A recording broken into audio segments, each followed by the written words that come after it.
Hi friends, நம்ம இப்போ என்ன பண்ண போகிறோன்னா ஜவ்வரிசியை அடை பண்ண போகிறோம். ஜவ்வரிசியை ஒரு 7-8 மணி நேரம் ஊற வச்சு நல்லா எடுத்துட்டுருக்கேன். சின்ன ஜவ்வரிசி இது, சின்னது பெருசு இல்லை, சின்ன ஜவ்வரிசி. இதுக்கு என்னென்ன வேணுமோ அதெல்லாம் போட்டுக்கலாம். இப்போது இந்த ஜவ்வரிசி அடைக்கி வெங்காயம், பச்சை மிளகாயும் பூண்டு 1-2 இடித்து வச்சுட்டுருக்கேன். இஞ்சி துருவி வச்சுட்டுருக்கேன். அப்புறம் உருளைக்கிழங்கு வேக வச்சு தோல் எடுத்துட்டுருக்கேன்.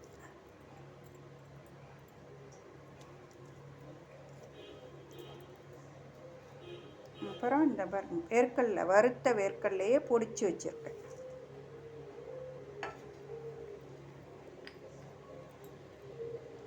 ஜீரகம், சால்ட்டு,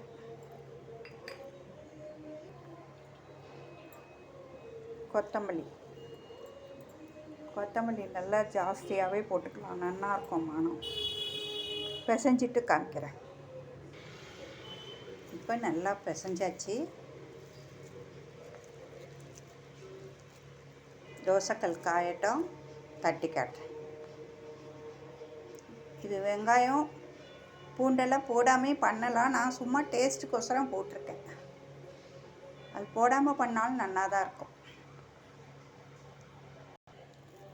இப்போ கல் காஞ்சிட்டு நல்லா தட்டிக்கலாம்.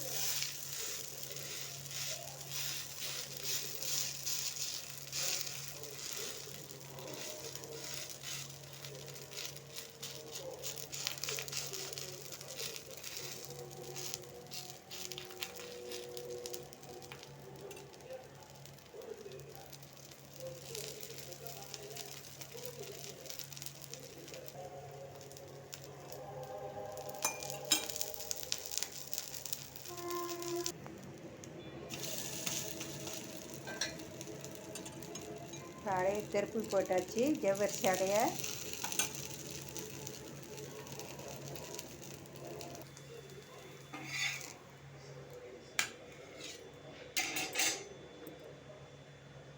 இப்போ நம்ம ஜவ்வரிசி அடை ரெடி ஆகிடுத்து.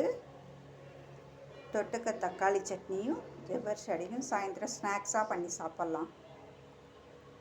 எல்லோரும் பண்ணி பாருங்கள். அதில் சூப்பராக இருக்கும், டேஸ்ட்டாக இருக்கும். நல்லா சாயந்தரம் ஸ்நாக்ஸாக கூட பண்ணி சாப்பிட்டுக்கோங்க. நைட் டிஃபனாகவும் பண்ணி சாப்பிட்டுக்கலாம். ஓகே, பாய்.